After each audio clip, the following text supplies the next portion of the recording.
शिवाय जो पीडित असतो त्याला दीर्घकालीन न्यायालयीन प्रक्रियेला सामोरे जावे लागत नाही, त्याला नुकसान भरपाई मिळते. त्याचप्रमाणे न्यायालयामध्ये जे प्रलंबित खटले असतात त्याचा ताण कुठेतरी कमी होत असतो. आता ही बार्गेनिंग जी तरतूद आहे ती कुणाकुणाला घेता येते, तर ज्या गुन्ह्यांना, ज्या आरोपींवर 7 पेक्षा आतमध्ये ज्यांना शिक्षा असेल, म्हणजे 7 वर्षाच्या आतमध्ये, त्या सर्व गुन्ह्यांमध्ये आपल्याला असा प्ली बार्गेनिंगसाठी अर्ज करता येतो. आता ही प्ली महिलांविरुद्ध असतील, ज्यांना 7 पेक्षा जास्त शिक्षा असेल, मृत्यूदंडाची शिक्षा असेल, अजन्म कारावासाची शिक्षा असेल, देशद्रोहासारखे ज्यांना करता येईल.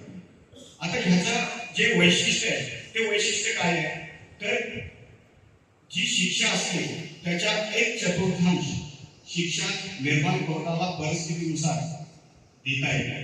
त्याचप्रमाणे जास्तीत जास्त जी शिक्षा असेल त्याच्या अर्धी शिक्षा दिली जाते. हा मुख्य वैशिष्ट्य आहे. शिवाय जर एखादा कैदी आतमध्ये असेल तर तेवढी शिक्षा ही वजावट केली जाते, त्याला सेटअप आपण म्हणतो.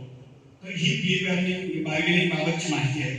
तर हा अर्ज कुठे करता येतो, ज्या ठिकाणी आपला खटला प्रलंबित असेल अशा कोर्टामध्ये आरोपीने आपल्यावर असणाऱ्या गुन्ह्याची काढली जाते, फिर्यादीला नोटीस काढली जाते, प्रसंगी जो तपास अधिकारी असेल त्याला, आणि मग 2-3 वेळा बैठका होतात आणि मग त्याप्रमाणे यामध्ये शिक्षा दिली जाते.